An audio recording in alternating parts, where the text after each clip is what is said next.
आणि गुढीपाडवा सण म्हणजे हिंदूंचं नववर्ष आणि या हिंदूंच्या नववर्षाचं स्वागत तरी करावं कसं? गुढी उभारायची या दिवशी का भगवा? परंपरा जपायची की छत्रपती शंभूराजांच्या वरती प्रेम करणारा भगवा लावायचा? या स्वराज्याचा प्राण म्हणजे भगवा. नक्की काय करायचं ते आज आपण या व्हिडिओमधून जाणून घेणार आहोत. तर मित्रांनो, गुढीपाडवा हा सण संपूर्ण भारतामध्ये साजरा करतात वेगवेगळ्या पद्धतीने, परंतु आपल्या महाराष्ट्रामध्ये फक्त गुढी उभारतात. म्हणजे कळक उभा करतो, आपण साडी घालतो, बताशा लावतो, लिंबाची पानं लावतो आणि वरून पालथा आपण गडवा घालतो आणि यालाच आपण पारंपरिक गुढी म्हणतो. परंतु मित्रांनो, अशी गुढी महाराष्ट्राच्या बाहेर कुठंच नाही हो. फक्त महाराष्ट्रातच का?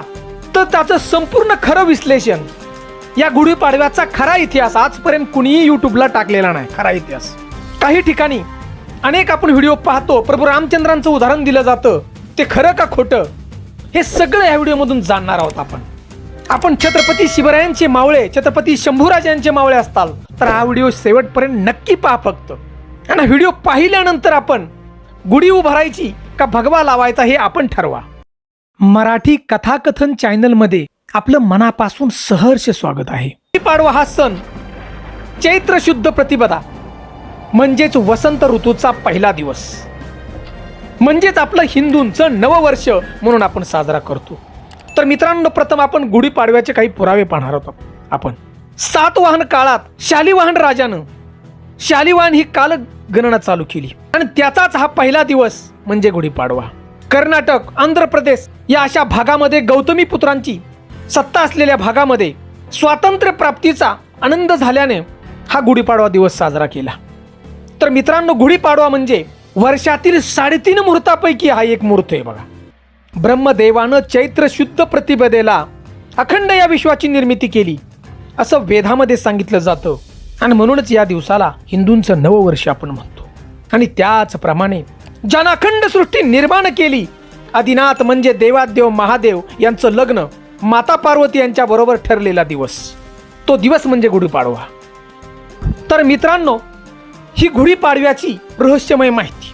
आणि अजून माहिती सांगायची म्हटलं तर लोक सांगतात बघा की प्रभू रामचंद्र रावणाला मारून अयोध्येमध्ये आले आणि अयोध्याच्या लोकांनी आनंदानं गुढी उभारली. परंतु मित्रांनो, ही माहिती चुकीची आहे बघा.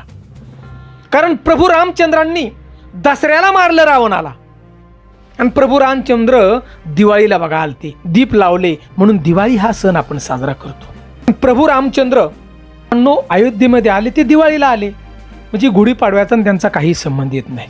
आणि दुसरं सांगायचं म्हटलं तर मित्रांनो, यूपीमध्ये आपण चौकशी करा, आपलं कोण मित्र वगैरे असेल तर गुढीपाडव्याच्या दिवशी यूपी बिहारमध्ये कुठेही गुढी उभारली जात नाही. फक्त उभारला जातो तो भगवा. गुढीच नाही उभारली जात, फक्त भगवा उभारला जातो, झेंडा. तर पुरावे पाहणार होता गुढीपाडव्याचे सगळे. ज्यांना अखंड विश्वाची माऊली म्हटलं जातं ते संत ज्ञानेश्वर माऊली. ज्ञानेश्वरमध्ये सांगितले की अधर्माची अवधी तोडी, दोषाची लिहिली फाडी, सज्जना करवी गुढी, सुखाची उभारावी. संत ज्ञानेश्वर म्हणतात. संत चोखामेळा या ठिकाणी म्हणतात, टाळी वाजवावी, गुढी उभारावी, वाट ही चालावी पंढरीची. आणि मित्रांनो, आता आपण खरा पुरावा पाहणार आहोत की गुढी उभारायची की भगवा. आणि हा जो पुरावा आहे ती जगद्गुरु संत तुकाराम महाराजांनी या ठिकाणी दिलाय बघा. जगद्गुरु संत तुकाराम महाराज म्हणतात, पुढे पाठविले गोविंदे गोपाळ, देऊनी चपळा हाती गुढी. जगद्गुरु संत तुकाराम महाराज म्हणतात. म्हणजे मित्रांनो, गुढी या शब्दाचा अर्थ म्हणजे कुठलाही कळक किंवा त्याला साडी घालायची, बतासा लावायचा किंवा गडवा उलट घालायचा ही पद्धत नाही बघा. जगद्गुरु संत तुकाराम महाराज म्हणतात की हातात गुढी. हाती गुढी म्हणजे मित्रांनो, वारकरी संप्रदायाचा जो झेंडा असतो तो भगवा आहे बघा. संत तुकाराम महाराज म्हणतात की हातामध्ये हा भगवा घ्या आणि मग चाला. हे कुणी सांगितले? जगद्गुरु संत तुकाराम महाराजांनी. संत ज्ञानेश्वर माऊलींनी ते सांगितले, गुढी उभारावी. मित्रांनो, वारकरी संप्रदायाची पताका म्हणजेच भगवी. हजारो वर्षाचा इतिहास आपण पाहिला. हजारो. प्रभू रामचंद्रांचा इतिहास किती आहे? 5,000 वर्षाचा, 5-5.5 वर्षाचा.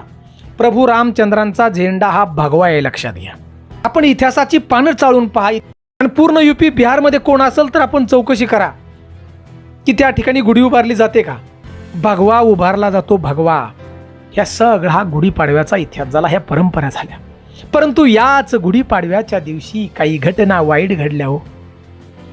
आणि ही घटना ऐकून अक्षरशः डोळ्यात पाणी येतं. मित्रांनो, हजारो वर्ष यवनांचं राज्य होतं.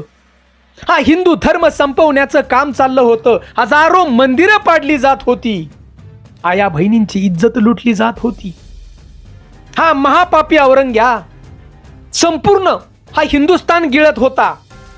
स्वतःला बादशाह समजत होता. परंतु छत्रपती शिवरायांनी हे स्वराज्य जे उभं केलंय, हे स्वराज्य त्याला घेता येत नव्हतं आणि बादशाह त्याला होता येत नव्हतं. छत्रपती शिवरायांनी त्याला कधीच हे स्वराज्य घेऊन दिलं नाही. छत्रपती शिवरायांनंतर त्याला आनंद झाला या औरंग्याला, की मी आता घेईल स्वराज्य. छत्रपतींच्या विचारानं छत्रपती संभाजी महाराजांनी 9 वर्ष या औरंग्याला या महाराष्ट्राच्या मातीत अडवलं. 3.5 लाखाची फौज कापून काढली. तो इतिहास पहा आपण. ज्या वेळेला औरंगजेब दिल्लीवरून निघाला होता, 5 लाखाची फौज होती. मित्रांनो, दिल्लीचा जो भाग आहे महाराष्ट्राकडे येण्याचा, त्या आजूबाजूची गावं जबरदस्तीने मुस्लिम त्यांना केलं गेलंय. आजही पहा आपण 70% मुसलमान आहेत त्या गावामध्ये, हाणून मारून केलेले. जे मुसलमान होत नाहीत त्याची कत्तल केली जात होती. रस्त्यामध्ये येणारी सगळी मंदिरं पाडली जात होती. आया बहिणींची इज्जत लुटली होती. असा हा औरंग्या निघाला होता. परंतु याला अडवलं छत्रपती शंभूराजांनी आणि 3.5 लाख फौज मुघलांची कापून काढली. परंतु मित्रांनो, आपल्याच गद्दारीनं, आपल्याच लोकांनी छत्रपती शंभूराजांना पकडून दिलं. आणि या महापापी हैवान राक्षसानं 40 दिवस आपल्या राजाचं हाल केलं. आणि या राजाला मारावं कसं? या राजाला मारण्यासाठी दिवस कोणता पक्का करावा? म्हणून या औरंग्यानं आपल्या मंत्र्यांना बोलावलं आणि त्याला विचारलं, मंत्र्यांना, की हिंदूंच्या आवडीचा सगळ्यात दिवस कुठला? मंत्र्यांनी सांगितलं औरंग्याला, जहापना, हिंदूंचा आवडता दिवस म्हणजे हिंदूंचं नववर्ष गुढीपाडवा. हा हिंदूंना सगळ्यात जास्त आवडतो. आणि म्हणून या औरंग्यानं गुढीपाडव्याच्या आदल्या दिवशी अमावस्येला छत्रपती शंभूराजांना ठार मारलं तुळापूरला. किती हाल केले आपण पाहिले असतील छावा पिक्चर मधून, इतिहासामधून, की हिंदूंनी हे नववर्षच साजरं करू नये कधी. म्हणून हा डाव केला आहे औरंग्यानं. आणि म्हणून मित्रांनो, या गुढीपाडव्याच्या दिवशी आपण गुढी उभारायची. परंतु गुढी उभारायची ती भगव्याची गुढी उभारायची. काही लोक म्हणतील आमची परंपरा आहे. मित्रांनो, परंपरा ही परंपरा राहिली कशामुळं? हा धर्मच टिकला कशामुळं? हा धर्म टिकला आपला राजामुळं. छत्रपती शिवराय, छत्रपती शंभूराजामुळं आपला धर्म टिकलाय. राजे नसतं तर धर्मच राहिला नसता. सर्व मुसलमान आपण झाला असतो. मग गुढी कुठून उभारली असती? लक्षात ठेवा, आपल्या घरातला कर्ता पुरुष गेलाय. स्वराज्य आज आपण जमिनी करून खातोय. 7 बारे जरी आपल्या नावावर असतील, परंतु मूळ 7 बाऱ्याचा मालक छत्रपती शिवराय आणि छत्रपती शंभूराजे आहोत. आज आपण मराठी आहेत म्हणून आपण मिरवतोय. आपली आडनावं पवार, जाधव, यादव, पिलाने, घोरपडे, भोसले अशी सगळी आडनावं आपली जी काही टिकलेत ना आडनावं, आणि अभिमानानं राहतोय ती राजे होते म्हणून. आज मंदिरातली घंटा वाजते, मंदिराचा कळस दिसतोय राजे होते म्हणून. घराबाहेरची तुळस दिसती राजे होते म्हणून. आणि तो आपला लाडका राजा, या स्वराज्याचा प्राण गुढीपाडव्याच्या आदल्या दिवशी गेला हो. आणि दुसऱ्या दिवशी आपण आनंद उत्सव साजरा करायचा का? दुसऱ्या दिवशी आपण पोळ्या करून खायच्या का? विचार करा मित्रांनो. या महाराष्ट्राच्या बाहेर कुठेही गुढी उभारत नाही. कळकाला कापड नवं बांधावं, त्याला लिंबाचा पाला लावायचा, बतासं बांधायचं आणि उलटा गडवा लावायचा. मित्रांनो, ही पद्धत महाराष्ट्राच्या बाहेर कुठं बी नाही. हा काहीतरी डाव दिसतोय, परंतु या डावाकडं पाहायचं नाही आपल्याला. आपल्याला पाहायचंय छत्रपती शंभूराजांच्याकडं. आणि या महापापी औरंग्या नरकात असेल, हा नरकातून पाहिल. हे स्वराज्य मला घेता नाही आलं आणि एवढं मी हिंदूंचं हाल केलंय, तरी छत्रपती शंभूराजांचे मावळे आज घरावरती भगवा लावत्यात, त्या वरून पाहिल हा पापी. आणि मित्रांनो, दुसरी गोष्ट म्हणजे या औरंग्यानं हाणून मारून केलेली ही पिलावळ आता परत महाराष्ट्रात देशात जागी व्हायला लागली. आणि या पिलावळीला सुद्धा भय पाहिजे. आणि म्हणून तर घरावरती भगवा लावायचा आहे आपल्याला. मित्रांनो, अजून आठवण करून देतोय आपल्याला, हा महापापी औरंगजेब कुठं हा महाराष्ट्रातून परत जाऊ शकला नाही बघा. अहिल्यानगर मधलं भिंगारी नावाचं गाव, तिथंच मेला तो. आणि मरताना सुद्धा त्याला भय होतं छत्रपती शिवरायांचं आणि छत्रपती शंभूरायांचं. चित्र त्याला आठवत होतं, मरताना दचकून उठत होता, असं भय होतं मराठ्यांचं. आणि म्हणूनच अन्यायाविरुद्ध लढण्यासाठी मराठा कधीही तत्पर आहे. हे आता सुद्धा ह्या पिलावळीला कळावं, ह्यांच्या मनामध्ये भय असावं, आणि भय असलं ते भगव्याचंच. म्हणून घरावरती गुढीपाडव्याला भगवा लावायचा आहे प्रत्येकानं, भगवा. आणि भगवा लावायच्या अगोदर आठवावा तो प्रताप शंभूरायांचा. आठवण असायला पाहिजे शंभूराजांच्या बलिदानाची. अहो विचार करा, आपल्या घरातला जर माणूस गेला ना आदल्या दिवशी, तर दुसऱ्या दिवशी आपण आनंद उत्सव साजरा करू का? थोडासा विचार करा आणि नंतरच आपण भगवा लावा. हा व्हिडिओ माझा एका गावात जरी तरुणापर्यंत पोचला तरी आपल्या अनेक तरुणांना आपण हा व्हिडिओ शेअर करा आणि गावागावामध्ये आपण भगवा लावण्याचा प्रयत्न करा.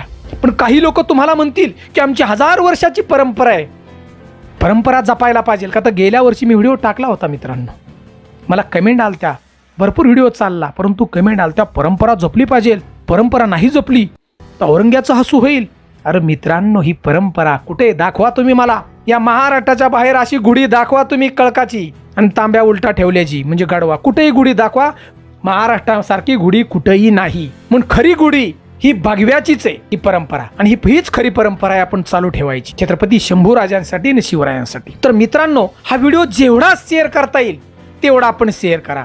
स्वराज्यावरती असणारं आमचं प्रेम, आणि त्यासाठी आपण हा व्हिडिओ जास्तीत जास्त शेअर करा. व्हॉट्सअपवरती, फेसबुक, जेवढं करता येईल तेवढं, आणि जेवढं करता येईल तेवढं भगवे वाटा. आपण ज्याच्याकडे भगवा नसेल, गावागावातील तरुणांनी एकत्र व्हा, पैसे जमा करा आणि भगव्याचं वाटप करा आपण. आणि या नववर्षाचं स्वागत छत्रपती शंभूराजांच्या आठवणी करा. हा व्हिडिओ मी इथंच थांबवतो. मित्रांनो, फक्त भगवा लावा आणि आम्हाला कमेंट म्हणून जय जिजाऊ, जय शिवराय, जय शंभूराजे अशी एक कमेंट जरूर करा. जय हिंद, जय महाराष्ट्र.